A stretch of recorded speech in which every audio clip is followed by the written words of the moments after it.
gate for the northern throne. Snow on his beard, oak in his back, a bent old hinge on a blackened track.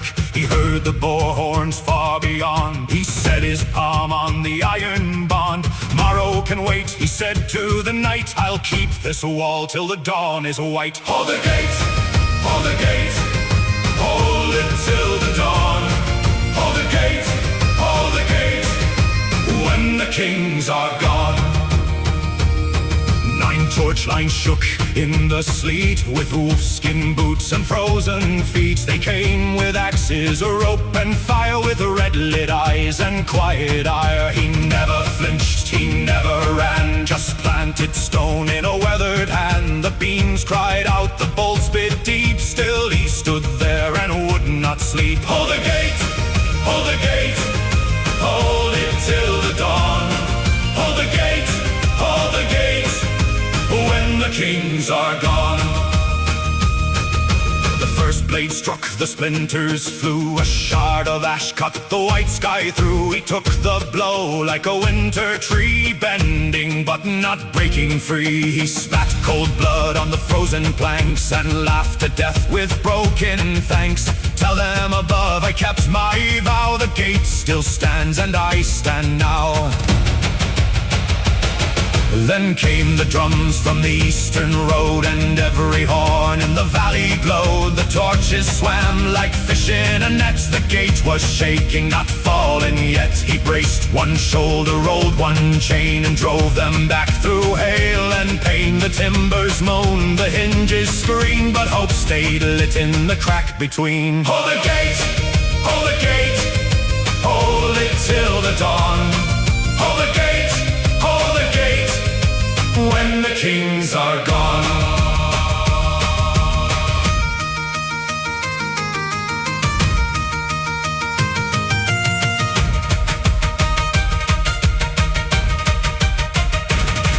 A child climbed up with ash on her cheek, said, "Sir, the walls are starting to leak." He laughed once more, then passed her bread. "Run to the keep and guard the bread." She touched his glove, then ran below, through smoke and soot and candle glow. He watched her vanish into the hall, then faced the dark and took it all. The night grew long as a mile of grief. The moon hung thin like a copper leaf. Still he held fast through splinter and spark, a lone old mast in a sea of dark. Each blow he met with a measured breath. Each step he gave, he cheated death. The enemy cried, the cold wind rose, and he stood harder than any stone knows. At last the horn of morning came, pale and gold through the blood and flame. He leaned on the gate, half kneel, half cried, with the whole north waking on the other side. "Open," he said, "and let them see what one good vow can make a city be."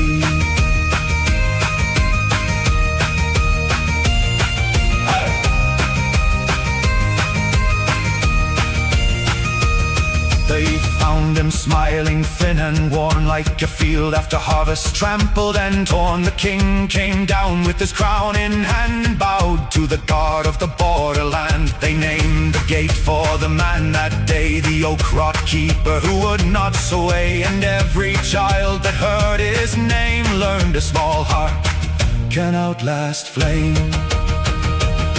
Now when the winter whistles hard and wolves come circling around the yard, they tell that tale by hearth and stone, of one man left and one gate held alone. So if your hands are tired and cold, and every promise feels too old, remember the beams, the frost, the groan. One man stood, and the gate held on. One man stood.